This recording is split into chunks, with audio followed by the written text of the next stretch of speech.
ಸ್ನೇಹಿತರೆ, ಮೀಡಿಯಾ ಮಾಸ್ಟರ್ಸ್ಗೆ ಸ್ವಾಗತ ಸುಸ್ವಾಗತ. ಗೆಳೆಯರೆ, ಉತ್ತರ ಪ್ರದೇಶದ ಸಂಭಾಲದಲ್ಲಿ ಉತ್ಖನನ ನಡೀತಾ ಇದೆ. ಅಲ್ಲಿನ ಜಾಮಾ ಮಸೀದಿಯ ಸಮೀಪ ಭಾರತೀಯ ಪುರಾತತ್ವ ಇಲಾಖೆ ನಡೆಸ್ತಾ ಇರೋ ಉತ್ಖನನದಲ್ಲಿ ಅತ್ಯಂತ ಪುರಾತನ ಬಾವಿಗಳು ಪತ್ತೆ ಆಗ್ತಾ ಇವೆ. ಅಲ್ಲಿ ಮೆಟ್ಟಿಲುಗಳನ್ನ ಹೊಂದಿರುವ 3 ಅಂತಸ್ತುಗಳ ಒಂದು ಬೃಹತ್ ಕಲ್ಯಾಣಿ ಕೂಡ ಪತ್ತೆಯಾಗಿದ್ದು, ಅದರ ಉತ್ಖನನ ಕಾರ್ಯ ಕಳೆದ 5 ದಿನಗಳಿಂದ ನಿರಂತರವಾಗಿ ನಡೀತಾ ಇದೆ. ಇದುವರೆಗೆ ಅಲ್ಲಿ ಸುಮಾರು 19 ಬಾವಿಗಳು, 68 ಪೂಜಾ ಸ್ಥಳಗಳು ಪತ್ತೆಯಾಗಿವೆ ಅಂತ ಜಿಲ್ಲಾಧಿಕಾರಿ ಡಾಕ್ಟರ್ ರಾಜೇಂದ್ರ ಪೆನೆಸಿಯಾ ತಿಳಿಸಿದ್ದಾರೆ. ಹಾಗೆ ಅಲ್ಲಿ ಉತ್ಖನನ ಕಾರ್ಯಕ್ಕೆ ಯಾವುದೇ ತೊಂದರೆ ಆಗದ ಹಾಗೆ ಜಾಮಾ ಮಸೀದಿ ಸಮೀಪ ಪೊಲೀಸ್ ಪೋಸ್ಟ್ ಒಂದನ್ನ ತೆರೆಯಲಾಗಿದೆ. ಅಲ್ಲಿನ ಮುಂದೆ ಶಾಶ್ವತವಾಗಿ 1 ತುಕಡಿ ಪೊಲೀಸರನ್ನ ನೇಮಕ ಮಾಡೋದಕ್ಕೆ ಬೇಕಾದ ವ್ಯವಸ್ಥೆಗಳಾಗ್ತಾ ಇದ್ದು, ಪೊಲೀಸ್ ಚೌಕಿ ಕಟ್ಟಡದ ಕಾಮಗಾರಿ ಕೂಡ ಆರಂಭಗೊಂಡಿದೆ.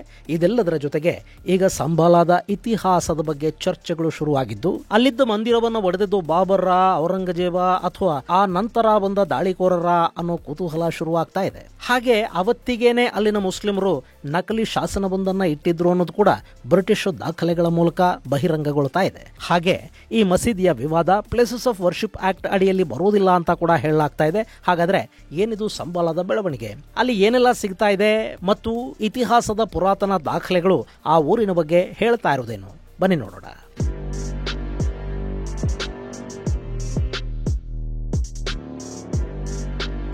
ಗೆಳೆಯರೆ, ಸಂಬಾಲ ಗಲಭೆಗಳ ಬಗ್ಗೆ ನಿಮಗೆ ಗೊತ್ತಿದೆ. ಅಲ್ಲಿನ ಜಾಮಾ ಮಸೀದಿ ಒಂದು ಕಾಲಕ್ಕೆ ಹಿಂದೂ ಮಂದಿರ ಆಗಿತ್ತು, ಹರಿಹರ ಮಂದಿರ ಅಲ್ಲಿತ್ತು. ಹೀಗಾಗಿ ಅದನ್ನ ಹಿಂದೂಗಳಿಗೆ ಒಪ್ಪಿಸಬೇಕು, ಹಾಗೆ ಅದು ಪುರಾತತ್ವ ಇಲಾಖೆಗೆ ಸೇರಿದ ಆಸ್ತಿ, ಸೊ ಅಲ್ಲಿ ಎಲ್ಲರಿಗೂ ಅವಕಾಶ ಸಿಗಬೇಕು ಅಂತ ವಿಷ್ಣು ಶಂಕರ್ ಜೈನ್ ನ್ಯಾಯಾಲಯದಲ್ಲಿ ಒಂದು ಪ್ರಕರಣವನ್ನು ದಾಖಲು ಮಾಡಿದ್ರು ಮತ್ತು ಅದಕ್ಕೆ ಸಂಬಂಧಪಟ್ಟ ಒಂದಷ್ಟು ದಾಖಲೆಗಳನ್ನು ಕೂಡ ಅವರು ನ್ಯಾಯಾಲಯಕ್ಕೆ ಸಲ್ಲಿಸಿದ್ರು. ಅದರಂತೆ ಅಲ್ಲಿನ ಜಾಮಾ ಮಸೀದಿಯಲ್ಲಿ ಸರ್ವೆ ಮಾಡೋದಕ್ಕೆ ನ್ಯಾಯಾಲಯ ಆದೇಶವನ್ನು ಕೊಡ್ತು.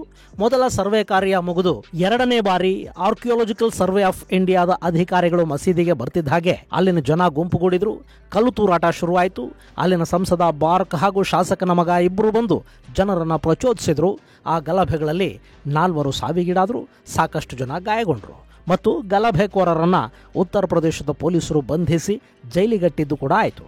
ಅಲ್ಲಿನ ಗಲಭೆಗಳನ್ನು ನಿಯಂತ್ರಿಸುವ ನಿಟ್ಟಲ್ಲಿ ದೊಡ್ಡ ಧೈರ್ಯ ತೋರಿದ ಅಲ್ಲಿನ ಪೊಲೀಸ್ ಅಧಿಕಾರಿ ಅನುಜ್ ಚೌಧರಿ ಸಾಕಷ್ಟು ಪ್ರಶಂಸೆಗಳಿಗೆ ಹಾಗೂ ಕೆಲ ಆರೋಪಗಳಿಗೆ ಕೂಡ ತುತ್ತಾಗಬೇಕಾಗಿ ಬಂತು.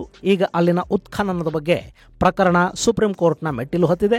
ಪ್ಲೇಸಸ್ ಆಫ್ ವರ್ಷಿಪ್ ಆಕ್ಟ್ ಅಡಿಯಲ್ಲಿ ಮುಸ್ಲಿಂ ಮುಖಂಡರು ನ್ಯಾಯಾಲಯದ ಮೆಟ್ಲೇರಿದ್ದಾರೆ. ಈಗ ಜನವರಿ 8ರವರೆಗೆ ಈ ಮಸೀದಿಯ ವಿಷಯದಲ್ಲಿ ಯಾವುದೇ ನಿರ್ಧಾರವನ್ನು ತೆಗೆದುಕೊಳ್ಳದ ಹಾಗೆ ಸುಪ್ರೀಂ ಕೋರ್ಟ್ ಉತ್ತರ ಪ್ರದೇಶದ ಹೈಕೋರ್ಟ್ಗೆ ಮತ್ತು ಸಂಬಾಲ ವ್ಯಾಪ್ತಿಯ ಜಿಲ್ಲಾ ಕೋರ್ಟ್ಗೆ ಆದೇಶಿಸಿದೆ. ಸೊ ಜಾಮಿಯಾ ಮಸೀದಿಯ ಸರ್ವೆ ಕಾರ್ಯ ಈಗ ನಿಂತಿದೆ. ಆದರೆ ಮಸೀದಿಯ ಸುತ್ತಮುತ್ತಲಿನ ಪ್ರದೇಶಗಳಿವೆಯಲ್ಲ, ಅಲ್ಲಿ ಕೂಡ ಸಾಕಷ್ಟು ಹಿಂದೂ ಧಾರ್ಮಿಕ ಸ್ಥಳಗಳಿದ್ದು ಅನ್ನೋ ಮಾಹಿತಿಯ ಮೇರೆಗೆ ಅಲ್ಲಿ ಜಿಲ್ಲಾಡಳಿತ ಹಾಗೂ ಆರ್ಕಿಯಾಲಜಿಕಲ್ ಸರ್ವೆ ಆಫ್ ಇಂಡಿಯಾ ಹುಡುಕಾಟವನ್ನು ನಡೆಸ್ತಾ ಇದೆ. ಅಲ್ಲಿ ಅತ್ಯಂತ ಅಚ್ಚರಿದಾಯಕ ಕಟ್ಟಡಗಳು ಕೂಡ ಹೊರಬೀಳ್ತಾ ಇವೆ. ಅದರಲ್ಲೊಂದು ಸೋಮವಾರ ದೊರೆತ ಬೃಹತ್ ಕಲ್ಯಾಣಿ.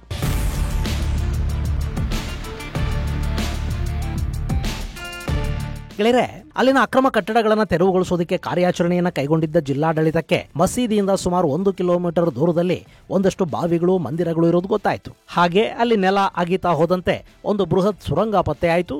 ಜೆಸಿಬಿಯಿಂದ ಇನ್ನು ಅಗೆಯೋದಕ್ಕೆ ಸಾಧ್ಯವಾಗುವುದಿಲ್ಲ ಅನ್ನಿಸಿದ ನಂತರ ಸುಮಾರು 30ಕ್ಕೂ ಹೆಚ್ಚು ಕಾರ್ಮಿಕರನ್ನಿಟ್ಟು ಅಲ್ಲಿ ನೆಲ ಅಗೆಯುವ ಕೆಲಸವನ್ನ ಆಡಳಿತ ಶುರು ಮಾಡಿತು.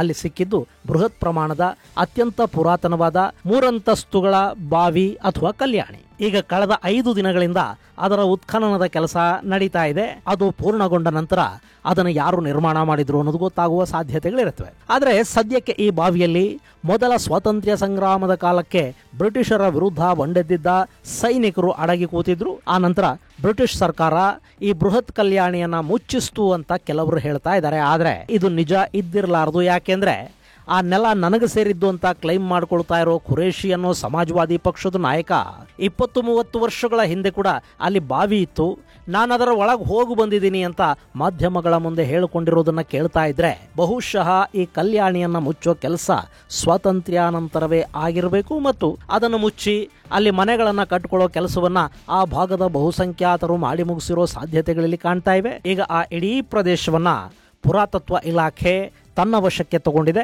ಮನೆಗಳನ್ನು ತೆರವುಗೊಳಿಸಿ ಉತ್ಖನನವನ್ನು ಮುಂದುವರಿಸಬೇಕಾಗಿ ಬರ್ತಾ ಇದೆ.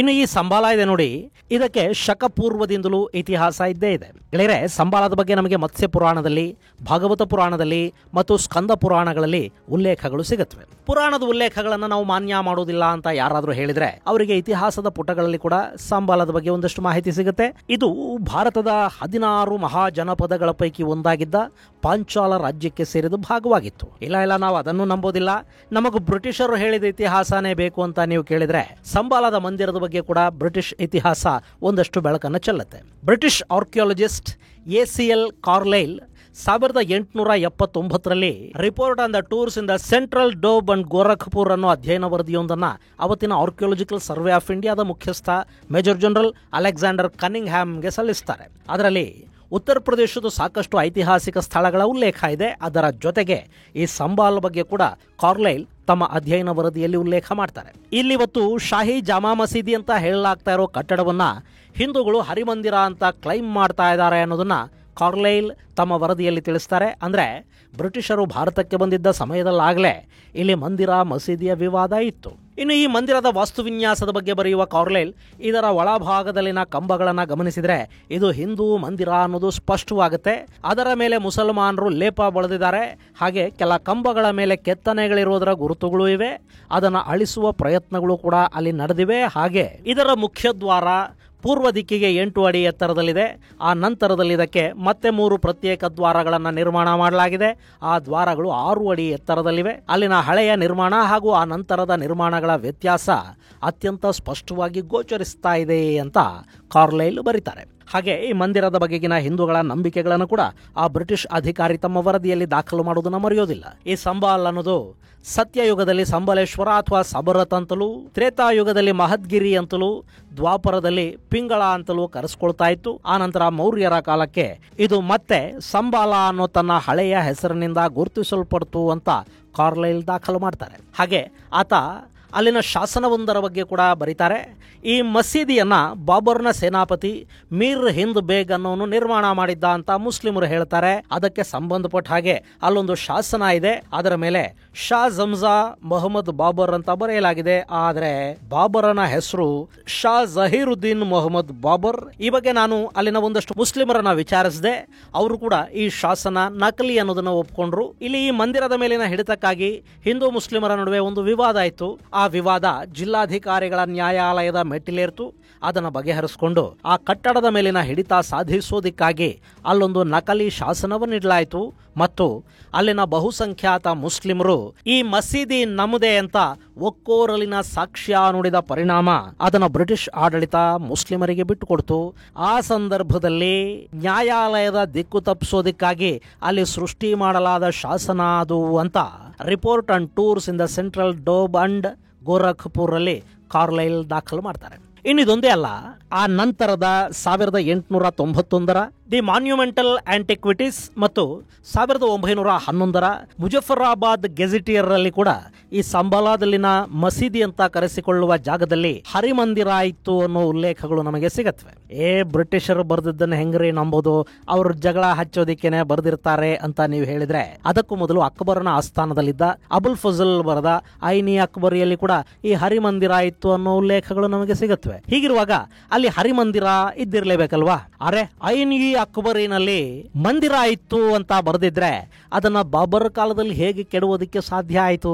ಗೆಳೆಯರೆ, ಐನ್ ಇ ಅಕ್ಬರಿ ಅಲ್ಲಿದ್ದು ಮಂದಿರ ಯಾವ ಸ್ಥಿತಿಯಲ್ಲಿತ್ತು ಅನ್ನೋ ಬಗ್ಗೆ ಯಾವ ಮಾಹಿತಿಯನ್ನು ನಮಗೆ ಕೊಡೋದಿಲ್ಲ.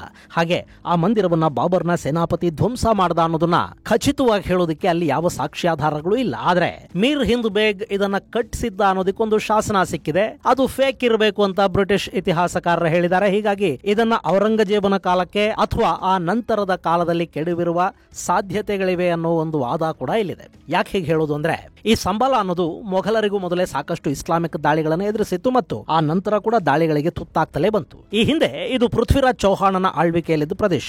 2ನೇ ತರೈನ್ ಯುದ್ಧದಲ್ಲಿ ಪೃಥ್ವಿರಾಜ್ ಚೌಹಾಣರನ್ನ ಸೋಲಿಸಿದ ನಂತರ ಕುತುಬುದ್ದೀನ್ ಐಬಕ್ ಈ ಪ್ರದೇಶವನ್ನು ಆಳುವುದಕ್ಕೆ ಶುರು ಮಾಡ್ತಾನಲ್ಲ, ಆಗ ಕೂಡ ಸಂಬಾಲದ ಮೇಲೆ ಒಂದಷ್ಟು ದಾಳಿಗಳಾಗತ್ವೆ. ಅದಾದ ನಂತರ 14ನೇ ಶತಮಾನದಲ್ಲಿ ಫಿರೋಜ್ ಶಾ ತೊಘಲಕನ ಕಾಲದಲ್ಲಿ ಸಾಕಷ್ಟು ಹಿಂದೂ ಮಂದಿರಗಳ ನಾಶ ಆಯಿತು.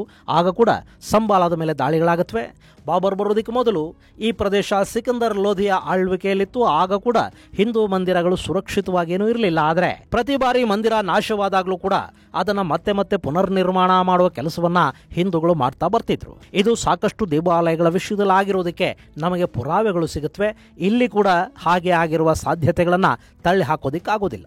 ಇನ್ನು 17ನೇ ಶತಮಾನದಲ್ಲಿ ಔರಂಗಜೇಬನ ಆಳ್ವಿಕೆ ಶುರುವಾಯ್ತಲ್ಲ, ಆಗ ಭಾರತದ ಮುಸಲ್ಮಾನರಿಗಾಗಿ ಒಂದು ಪ್ರತ್ಯೇಕ ಶರಿಯಾ ಕಾನೂನಿನ ರಚನೆಗೆ ಆದೇಶವನ್ನು ಕೊಡ್ತಾನೆ. ಅದರ ಹೆಸರು ಫತ್ವಾ ಆಲಂಗಿರಿ. ಅದನ್ನು ರಚನೆ ಮಾಡೋದಕ್ಕೆ ಭಾರತದ ನಾನಾ ಭಾಗಗಳಿಂದ ಹಾಗೆ ಅರಬ್ ಮತ್ತು ಇರಾನ್ಗಳಿಂದ ಕೂಡ ಒಂದಷ್ಟು ಇಸ್ಲಾಮಿಕ್ ಸ್ಕಾಲರ್ಗಳು, ಜ್ಯೂರಿಸ್ಟ್ಗಳನ್ನ ಕರೆಸಿಕೊಳ್ಳಲಾಗುತ್ತೆ. ಅವರ ಸೇವೆಗಾಗಿ ರೋಹಿಲ್ಲಾಗಳು ಆಫ್ಘನಿಸ್ತಾನ ಭಾಗದಿಂದ ಬರ್ತಾರೆ. ಅವರಿಗೆ ಇವತ್ತಿನ ಉತ್ತರ ಪ್ರದೇಶದ ಭಾಗದಲ್ಲಿ ಇರೋದಕ್ಕೆ ವ್ಯವಸ್ಥೆಯನ್ನ ಮಾಡಲಾಗುತ್ತೆ. ಆ ನಂತರ ಈ ರೋಹಿಲ್ಲಾಗಳ ಸಂಖ್ಯೆ ಭಾರತದಲ್ಲಿ ಹೆಚ್ಚಾಗ್ತಾ ಹೋಗುತ್ತೆ. ನಾದಿರ್ ಶಾ ಭಾರತಕ್ಕೆ ದಂಡೆತ್ತಿ ಬಂದ ಸಂದರ್ಭದಲ್ಲಿ ಅವನ ಜೊತೆಗೆ ಕೂಡ ರೋಹಿಲ್ಲಾಗಳು ಹೆಚ್ಚಿನ ಸಂಖ್ಯೆಯಲ್ಲಿ ಬಂದರು. ಹೀಗೆ ಬಂದ ರೋಹಿಲ್ಲಾಗಳು ಉತ್ತರ ಪ್ರದೇಶದಲ್ಲಿ ನೆಲೆಗೊಳ್ತಾ ಹೋದ್ರು.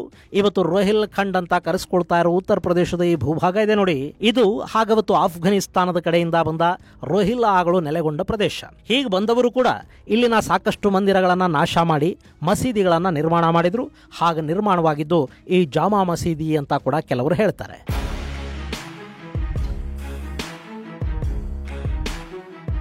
ಗೆಳೆಯರೆ, ವಲಸೆಗಳು ಎಷ್ಟು ಡೇಂಜರಸ್ಸು ಅಂದರೆ, ಆಫ್ಘನಿಸ್ತಾನದಿಂದ ಇಸ್ಲಾಮಿಕ್ ಸ್ಕಾಲರ್ಗಳ ಸೇವೆಗೆ ಅಂತ ಬಂದ ಈ ರೋಹಿಲ್ಲಾಗಳು ಮುಂದೆ ನಾದಿರ್ ಶಾ ಭಾರತಕ್ಕೆ ದಂಡೆತ್ತಿ ಬರೋದಕ್ಕೆ ಕಾರಣ ಆಗ್ತಾರೆ. ಈಗ ಬಾಂಗ್ಲಾದೇಶದಿಂದ ಬಂದು ನೆಲೆಗೊಳ್ತಾ ಇರುವ ಅಕ್ರಮ ವಲಸಿಗರು ಹೇಗೆ ಪಾಕಿಸ್ತಾನದ ISI ಹಾಗೂ ಪಾಕ್ ಮೂಲದ ಉಗ್ರರ ವಿದ್ರೋಹಕ ಚಟುವಟಿಕೆಗಳಿಗೆ ಬೆಂಬಲವಾಗಿ ನಿಲ್ತಿದ್ದಾರೋ, ಹಾಗೆ ಅವತ್ತಿನ ರೋಹಿಲ್ಲಾಗಳು ನಾದಿರ್ ಶಾ ಈ ದೇಶದ ಮೇಲೆ ದಾಳಿ ಮಾಡೋದಕ್ಕೆ ಸಹಾಯ ಮಾಡಿದ್ರು ಮತ್ತು ಇಲ್ಲಿನ ಸಾಕಷ್ಟು ಮಂದಿರಗಳನ್ನು ನಾಶ ಮಾಡೋದಕ್ಕೆ, ನರಮೇಧ ನಡೆಸೋದಕ್ಕೆ ಕಾರಣ ಆದರು. ಈ ನಾದಿರ್ ಶಾನ ಕಾಲದಲ್ಲಿ ಸಂಬಾಲಾದಲ್ಲಿನ ಹರಿಹರ ಮಂದಿರ ನಾಶವಾಗಿ ಅಲ್ಲಿ ಮಸೀದಿ ತಲೆ ಎತ್ತಿರುವ ಸಾಧ್ಯತೆಗಳಿವೆ ಅಂತ ಕೂಡ ಹೇಳಲಾಗುತ್ತೆ. ಇಲ್ಲಿ ಯಾರು ಕೆಡವಿದ್ರು ಅನ್ನೋದಕ್ಕಿಂತ ಅಲ್ಲೊಂದು ಮಂದಿರ ಇತ್ತು, ಅದನ್ನ ಕೆಡವಿದ್ರು ಅನ್ನೋದಷ್ಟೇ ವಾಸ್ತವ. ಆ ನಂತರ ಉತ್ತರದ ಸಾಕಷ್ಟು ಸ್ಥಳಗಳಲ್ಲಿ ಮಂದಿರಗಳ ಪುನರುಜ್ಜೀವನಗೊಳಿಸಿದ ತಾಯಿ ಅಹಲ್ಯಾಬಾಯಿ ಹೋಳ್ಕರ್ ಈ ಸಂಬಾಲಾದಲ್ಲಿ ಕೂಡ ಜಾಮಾ ಮಸೀದಿಯ ಸಮೀಪ ಕಲ್ಕಿ ಮಂದಿರವನ್ನ ನಿರ್ಮಾಣ ಮಾಡ್ತಾರೆ. ಆ ಮಂದಿರ ಇವತ್ತಿಗೂ ಕೂಡ ಅಲ್ಲಿದೆ. ಇನ್ನು ಇಲ್ಲಿ ಹರಿಹರ ಮಂದಿರವನ್ನ ಕೆಡವಿದ್ರಲ್ಲ, ಅದನ್ನ ಅಲ್ಲಿನ ಹಿಂದೂಗಳು ಮರೆಯಲಿಲ್ಲ. ಅದಕ್ಕಾಗಿ ಸಾಕಷ್ಟು ಹೋರಾಟಗಳು ನಡೀತಲೇ ಬಂದು ಪ್ರಥಮ ಸ್ವಾತಂತ್ರ್ಯ ಸಂಗ್ರಾಮ ಶುರುವಾಗುವವರೆಗೆ ಕೂಡ ಶಾಹಿ ಜಾಮಾ ಮಸೀದಿ ಹಿಂದೂ ಹಾಗೂ ಮುಸ್ಲಿಮರ ನಡುವಿನ ವಿವಾದದ ಕೇಂದ್ರವಾಗೇ ಇತ್ತು. ಆದರೆ ಆ ನಂತರ ಬ್ರಿಟಿಷರು ಈ ಸ್ಥಳವನ್ನ ಮಸೀದಿ ಅಂತ ಮುಸ್ಲಿಮರಿಗೆ ಬಿಟ್ಟುಕೊಟ್ರು. ಇಷ್ಟಾದರೂ 1920ರ ವೇಳೆಗೆ ಇದು ಆರ್ಕಿಯಾಲಜಿಕಲ್ ಸರ್ವೆ ಆಫ್ ಇಂಡಿಯಾದ ಸುರಕ್ಷಿತ ಕಟ್ಟಡಗಳ ಪಟ್ಟಿಯಲ್ಲಿ ಸ್ಥಾನವನ್ನು ಪಡ್ಕೊಳ್ತು. ಈಗ 1920ರಿಂದ ಕೂಡ ಇದು ASIಗೆ ಸೇರಿದ ಆಸ್ತಿ ಅಂತಲೇ ದಾಖಲೆಗಳು ಹೇಳುತ್ತವೆ. ಆದರೆ ಇದರ ಆಡಳಿತ ASIನ ಕೈಯಲ್ಲಿರಲಿಲ್ಲ. ಈಗ ವಿಷ್ಣು ಶಂಕರ್ ಜೈನ್ ದಾಖಲು ಮಾಡಿರೋ ಪ್ರಕರಣದಲ್ಲಿ ಇದನ್ನು ಕೂಡ ಉಲ್ಲೇಖಿಸಿದ್ದಾರೆ ಮತ್ತು ASI ಅನ್ನು ಕೂಡ ಇಲ್ಲಿ ಕಟಕಟೆಗೆ ತಂದು ನಿಲ್ಲಿಸಿದ್ದಾರೆ. ಹೀಗಾಗಿನೇ ಈ ಮಸೀದಿಯ ಬಗ್ಗೆ ಸರ್ವೆ ಮಾಡಿ ಅಂತ ನ್ಯಾಯಾಲಯ ಆದೇಶವನ್ನು ಕೊಟ್ಟಿರೋದು. ಆದರೆ ಇದು ವರ್ಷಿಪ್ ಆಕ್ಟ್ ಅಡಿಯಲ್ಲಿ ಬರುತ್ತೆ ಅಂತ ಮುಸ್ಲಿಂ ಪಕ್ಷ ಸುಪ್ರೀಂ ಕೋರ್ಟ್ನ ಮೆಟ್ಟಿಲೇರಿದೆ. ಮಜಾ ಅಂದ್ರೆ ವರ್ಷಿಪ್ ಆಕ್ಟ್ ಇದೆಯಲ್ಲ, ಇದು ಆರ್ಕಿಯಾಲಜಿಕಲ್ ಸರ್ವೆ ಆಫ್ ಇಂಡಿಯಾದ ಆಸ್ತಿಗಳಿಗೆ ಅನ್ವಯ ಆಗೋದಿಲ್ಲ. ಯಾವುದಾದ್ರೂ ಪುರಾತನ ಕಟ್ಟಡ ಪುರಾತತ್ವ ಇಲಾಖೆಗೆ ಸೇರಿದ್ದಾದ್ರೆ ಅದು ಪ್ಲೇಸಸ್ ಆಫ್ ವರ್ಷಿಪ್ ಅಂತ ಕರೆಸ್ಕೊಳ್ಳೋದಿಲ್ಲ. ಸೊ ಈ ಸ್ಥಳ ಪ್ಲೇಸಸ್ ಆಫ್ ವರ್ಷಿಪ್ ಆಕ್ಟ್ ಅಡಿಗೆ ಬರೋದಿಲ್ಲ ಅನ್ನೋದು ಅರ್ಜಿದಾರರು ಮಾಡ್ತಾ ಇರೋ ವಾದ. ಈ ಪ್ಲೇಸಸ್ ಆಫ್ ವರ್ಷಿಪ್ ಆಕ್ಟ್ ಬಗ್ಗೆನೇ ಸುಪ್ರೀಂ ಕೋರ್ಟ್ ಅಲ್ಲಿ ವಿಚಾರಣೆ ಆರಂಭಗೊಂಡಿದೆ. ನ್ಯಾಯಾಲಯದ ತೀರ್ಪು ಏನು ಬರುತ್ತೆ ಅನ್ನೋದನ್ನ ನಾವು ಕಾದು ನೋಡಬೇಕು. ಇನ್ನು ಈ ಶಾಹಿ ಜಾಮಾ ಮಸೀದಿಗೆ ಸಂಬಂಧಪಟ್ಟ ಹಾಗೆ ಜನವರಿ 8ರವರೆಗೆ ಯಾವುದೇ ಕ್ರಮಗಳನ್ನು ಕೈಗೊಳ್ಳದ ಹಾಗೆ ಸುಪ್ರೀಂ ಕೋರ್ಟ್ ಆದೇಶವನ್ನು ಕೊಟ್ಟಿದೆ. ಹೀಗಾಗಿ ಅಲ್ಲಿ ಸರ್ವೆ ಕಾರ್ಯ ಸದ್ಯಕ್ಕೆ ನಡೀತಿಲ್ಲ. ಆದರೆ ಅದರ ಹೊರಭಾಗದಲ್ಲಿ ಸುತ್ತಮುತ್ತಲಿನ ಪ್ರದೇಶದಲ್ಲಿ ಐತಿಹಾಸಿಕ ಭಂಡಾರನೇ ಹೊರಬೀಳ್ತಾ ಇದೆ. ಹೀಗಾಗಿ ಅಲ್ಲಿ ಮುಂಜಾಗ್ರತಾ ಕ್ರಮವಾಗಿ ಮಸೀದಿ ಮುಂದೆ ಪೊಲೀಸ್ ಪೋಸ್ಟ್ ಅನ್ನು ತೆರೆಯಲಾಗ್ತಾ ಇದೆ. ಮುಂದೆ ಈ ಸಂಬಾಲ ಇನ್ನು ಯಾವ್ಯಾವ ಐತಿಹಾಸಿಕ ರಹಸ್ಯಗಳನ್ನ ಹೊರಹಾಕತ್ತೆ ಅನ್ನೋದನ್ನ ಕಾದು ನೋಡಬೇಕು. ಇದು ಗೆಳೆಯರೆ, ಕಲ್ಕಿ ಹುಟ್ಟುತ್ತಾನೆ ಅಂತ ನಂಬಲಾಗ್ತಾ ಇರೋ ಸಂಬಾಲದಲ್ಲಿ ನಡೀತಿರೋ ಉತ್ಖನನ ಹಾಗೂ ಅದರ ಕುರಿತಾದ ಒಂದಷ್ಟು ಮಾಹಿತಿ ಮುಂದಿನ ಸಂಚಿಕೆಯಲ್ಲಿ ಮತ್ತಷ್ಟು ವಿಶೇಷಗಳ ಜೊತೆ ಮತ್ತೆ ಭೇಟಿಯಾಗೋಣ. ಅಲ್ಲಿವರೆಗೆ ಜೈ ಹಿಂದ್, ಜೈ ಕರ್ನಾಟಕ.